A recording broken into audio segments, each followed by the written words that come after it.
सीमांचल के इन इलाकों की लोगों की नियति बाढ़ बन गई है। जी हाँ, हम ऐसा इसलिए कह रहे हैं कि सरकार दावे तो करती है कि बाढ़ पूर्व उनकी सारी तैयारियां पूरी हो चुकी है, लेकिन उन दावों की हकीकत क्या है, जब आप ज़मीन पे पहुंचेंगे तो वहां आपको उनसे रूबरू होना पड़ेगा। जी हाँ, हम बात कर रहे हैं कटिहार के अहमदाबाद प्रखंड की, जो सर्वाधिक बाढ़ से प्रभावित इलाका रहा। इस इलाके के लोग साल में 5 महीने बाढ़ की त्रासदी को झेलने को मजबूर रहते हैं।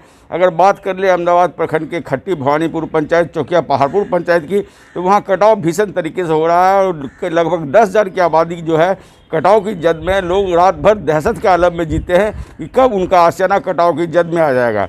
हालांकि ग्रामीणों की शिकायत जनप्रतिनिधि से ज़रूर है।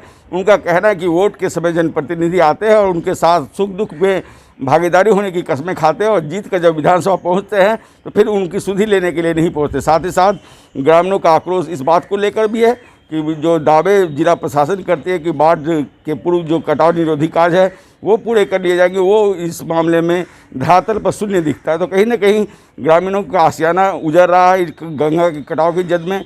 ऐसे में ज़रूरत है कि जो जनप्रतिनिधि हैं वो इनकी ओर नजरें इनायत करें। साथ ही साथ जिला प्रशासन और फ्लड फाइटिंग का कार्य करने वाले जितने भी पदाधिकारी हैं वो भी इनकी सुधि ले, ताकि इनके आशियानों को बचाया जा सके और ये बाढ़ की जो नियति है और जो कटाव का जो दहशत है उनसे निकल पाने में अपने आप को सहज महसूस कर पाए। रितेश रंजन, कटिहार। और इसको ध्यान नहीं देता है और कभी आता है, कभी आया नहीं। रात 12 बजे कोई लड़का लेकर के भागता है, कोई ईंटा लेकर के भागता है, कोई घर लेकर के भागता है, कोई कहाँ जाएगा तो कोई पता नहीं लगता है।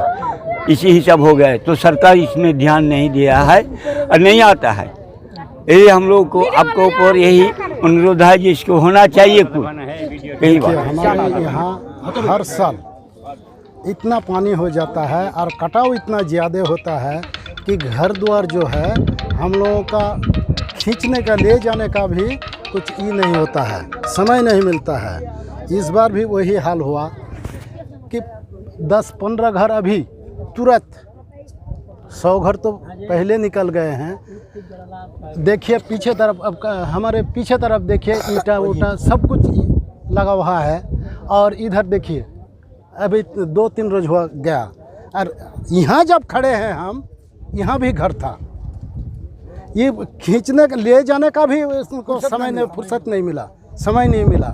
रात 12 बजे कटाव स्टार्ट हुआ, 3 बजे तक ऐसा धुरंधुर काट के गया गंगा जी, जो भाग के ये नहीं मिलता। इस क्षेत्र की कटाव की समस्या इतना जोर है, जो लोग इतना बदहाली में ज़िंदगी, कभी रात को जब सोते हैं तो उसमें नींद नहीं आती हम लोगों को, यानी कब कटना शुरू हो जाता है हम लोग को मालूम नहीं पड़ता है। इसीलिए यानी 4-5 दिन हुआ रात 12 बजे कटना शुरू हो गया है। इतना समस्या, रात 12 बजे तमाम लोगों को आकर के बुलाया, किसी तरह से उसको यानी उसके बाल बच्चों को ले गए, और उसके घर द्वार तो सब कुछ निकल गया था, उसका अनाज भी नदी में गिर गया था।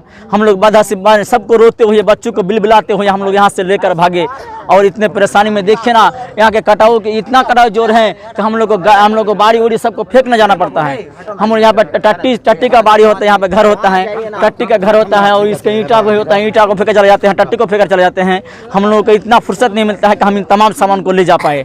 ये रात के 12 बजे, रात 1 बजे, कभी 2 बजे, कभी 3 बजे हम लोग को फुर्सत ही नहीं मिलता। बच्चों को लेकर के हम लोग भागते हैं और सिर्फ कुछ बर्तन और कुछ अनाज लेके जाते पाते हैं, उसके बाद तमाम चीज़ को छोड़ जाते हैं।